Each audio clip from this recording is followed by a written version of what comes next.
السلام علیکم پیارے بچوں، امید ہے آپ سب خیریت سے ہیں۔ پیارے بچوں، آج میں حروف تہجی کے نئے حرف کے ساتھ آپ کے پاس آئی ہوں۔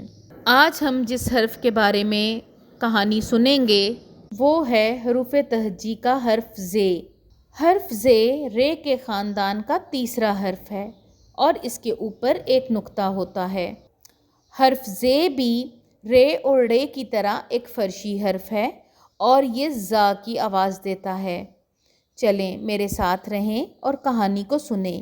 ز زیور پہنے عورت ز زیبرا اور ز زرافے کے جنگلے کے پاس کھڑی تھی۔ کہانی کو دوبارہ سنیں۔ ز زیور پہنے عورت ز زیبرا اور ز زرافے کے جنگلے کے پاس کھڑی تھی۔ الفاظ کو میرے ساتھ دہرائیں۔ بولیے زیور، اب بولیے زیبرا اور اب بولیے زرافہ۔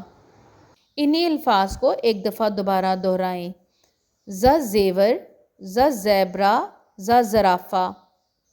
چلیں ایک دفعہ دوبارہ دہرائیں۔ ز زیور، ز زیبرا، ز زرافہ۔ پیارے بچوں، کیا آپ نے غور کیا ان سب الفاظ کی ابتدائی آواز زا ہے؟ کیا آپ اپنے ارد گرد سے کچھ ایسے الفاظ ڈھونڈ سکتے ہیں جن کی ابتدائی آواز زا ہو؟ جیسا کہ زبان۔ چلیں ایسے حرف تلاش کریں اور اپنے دوستوں سے ان کے متعلق گفتگو کریں۔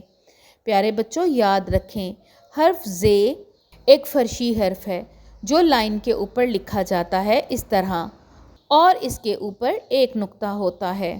پیارے بچوں، آپ حروف سیکھتے اور پڑھتے رہیں اور ان کی کہانیاں سنتے رہیں۔ میں اگلی ویڈیو میں اگلے حرف کے ساتھ آؤں گی۔ اپنا خیال رکھیں۔ اللہ حافظ۔